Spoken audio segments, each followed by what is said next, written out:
Hello दोस्तों, आज हम लोग क्लास 10 का मोस्ट वीवीआई ऑब्जेक्टिव मैथ का बनाएंगे जिसमें पहला क्वेश्चन है एपी इतना इतना का सार्व अंतर ज्ञात करना है।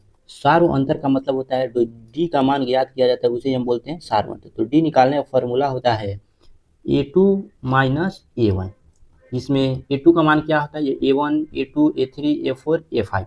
यहाँ पे ए2 का मान क्या दिया है, तो ए2 का मान दिया है 10। ए2 की जगह हम लोग क्या लिख देंगे 10। ए1 का मान क्या दिया है, ये दिया है ए1 का मान, ए1 का मान दिया है 4। तो 10 में से 4 माइनस करेंगे तो कितना होगा 6 होगा। तो आंसर का हो जाएगा 6। ये क्वेश्चन कब पूछा था, तो 2016 में।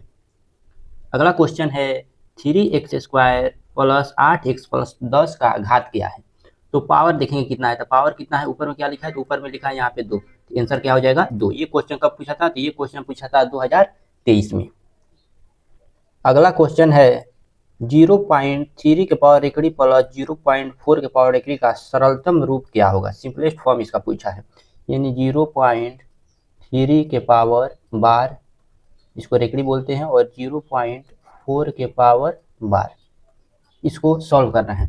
तो यहाँ पे क्या है, यहाँ पे 3 है तो लिख देंगे 3। एक अंक पर रेकड़ी है तो कितना 9, 1 9 प्लस यहाँ 4 है तो लिख देंगे 4, और एक अंक पर रेकड़ी है तो क्या कितना 9, 1 9। इसमें 9 9 का एलसीएम क्या हो जाएगा, 9 9 का एलसीएम हो जाएगा 9, और 3 में 4 जोड़ेंगे तो कितना हो जाएगा 7 हो जाएगा, यानी आंसर होगा 7/9। अगला क्वेश्चन है 10x माइनस 25 का शून्य क्या होगा। शून्य को बोलते हैं x का जो मान होता है, यानी x का जो मान होता है उसे हम क्या बोलते हैं, शून्य बोलते हैं। तो यहाँ पे हमें क्या निकालना है, तो यहाँ पे हम निकालना है x का मान। तो यहाँ पे दिया है 10x माइनस 25 बराबर में क्या कर देंगे 0 कर देंगे। तो ये 10x है तो यहाँ पे हम लोग लिख देंगे 10x। ये 25 माइनस से उधर जाएगा तो 25 क्या हो जाएगा प्लस में हो जाएगा, और x का मान निकालेंगे तो 25 के नीचे क्या आ जाएगा, तो 25 के नीचे आ जाएगा 10, जिसमें हम इसको 5 से काटेंगे तो 5 25, और 5 से काटेंगे तो 5 दूनी 10, यानी 5/2। आंसर क्या होगा, ऑप्शन नंबर ए 5/2। ये क्वेश्चन 2023 में पूछा था।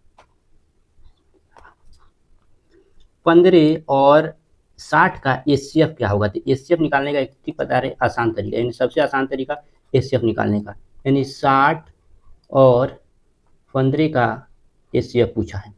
तो 60 और 15 का एचसीएफ पूछा है, तो 60 में से माइनस करेंगे 15, तो 60 में से 15 माइनस करेंगे तो क्या होगा 45 होगा, यानी 60 में से 15 माइनस करने पर क्या आएगा 45। अब देखेंगे ये 45 15 को डिवाइड कर पाता है कि नहीं, तो 15 को डिवाइड नहीं करेगा तो ये 45 एचसीएफ नहीं होगा, इसका कोई फैक्टर होगा, यानी 45 को फैक्टर करेंगे तो 15 तिहाई 45।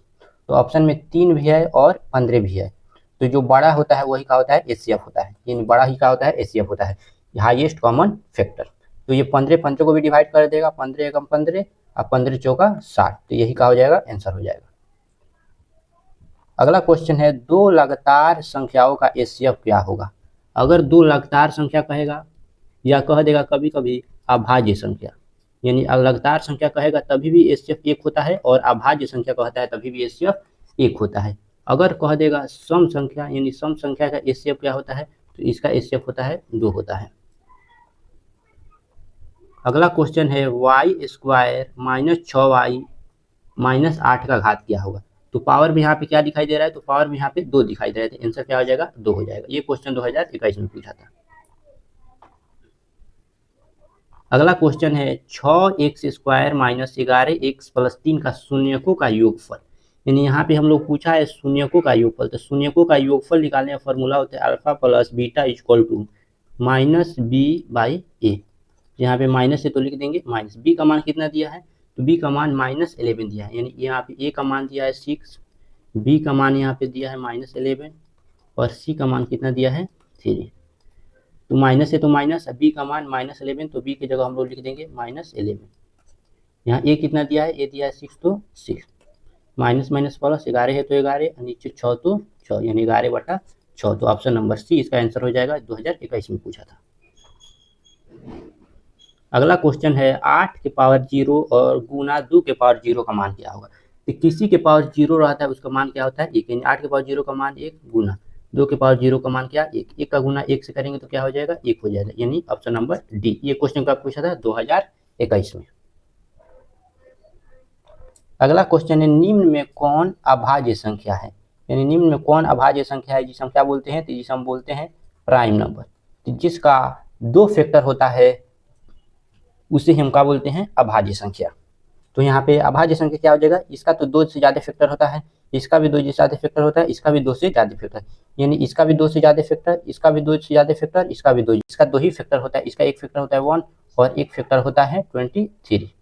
तो यही क्या हो जाएगा, अभाज्य संख्या हो जाएगा। तो ये क्वेश्चन 2020 में पूछा था। अगला क्वेश्चन है रैखिक बहुपद में शून्यकों की संख्या क्या होती है। तो अगर रैखिक बहुपद कहेगा तो शून्य की संख्या क्या होता है, 1। लेकिन अगर द्विघात बहुपद कहेगा तो द्विघात बहुपद में शून्यकों की संख्या क्या होती है, तो द्विघात बहुपद में शून्यकों की संख्या 2 होती है। और अगर पूछेगा त्रिघात बहुपद में शून्यकों की संख्या क्या होती है, यानी त्रिघात बहुपद में शून्यकों की संख्या क्या होती है, 3। तो यहाँ पे पूछा है रैखिक, रैखिक में कितना होता है, 1 होता है। अगला क्वेश्चन है 6/15 का दशमलव प्रसार क्या होगा। तो यानी क्वेश्चन है 6/15 का दशमलव प्रसार। तो जो डिनोमिनेटर होता है यानी हर होता है उसका फैक्टराइजेशन करेंगे, गुणनखंड करेंगे, यानी 15 को तोड़ेंगे। तो 15 को तोड़ने पर क्या है, इस तरह तोड़ेंगे तो 3 5 15, यानी 3 आया और 5 आया। तो अगर 2 के अलावा और 5 के अलावा कोई भी दूसरा अंक आ जाए तो वो सब क्या होता है, अशांत। यहाँ पे 3 आ गया तो ये क्या हो जाएगा, अशांत हो जाएगा। तो इसका आंसर होगा ऑप्शन नंबर बी। ये क्वेश्चन 2018 में पूछा था। निम्न में कौन अभाज्य संख्या है। तो अभी बताया है जिसका मोर देन 2 फैक्टर होता है, जिसका यानी वैसी संख्या जो केवल 1 से कटे और अपने आप से कटे उसे हम बोलते हैं अभाज्य संख्या। यहाँ पे अभाज्य संख्या क्या हो जाएगा, तो 41 क्या होता है, अभाज्य संख्या होता है, ऑप्शन नंबर सी। अगला क्वेश्चन है π/3 कैसी संख्या, यानी π/3 कैसी संख्या। तो जिस कभी भी पाई आता है कि हमेशा क्या होता है, अपरिमेय संख्या। लेकिन जो पाई का वैल्यू होता है, पाई का जो मान होता है 22/7, ये क्या होता है, तो ये होता है परिमेय संख्या। लेकिन पूछा है π/3 कैसी संख्या है, अपरिमेय। अगला क्वेश्चन है √3 और √5 कैसी संख्या। ये 2020 में पूछा था और 2017 में। तो रूट में जिसका परफेक्ट स्क्वायर नहीं होता है वो सब क्या होता है, अपरिमेय संख्या। लास्ट क्वेश्चन है √2 कैसी संख्या है। इसका आंसर आप लोग कमेंट बॉक्स में बताइए लोग, √2 कैसी संख्या है। इसका आंसर आप लोग कमेंट बॉक्स में बताइए लोग। ये क्वेश्चन 2013 में पूछा।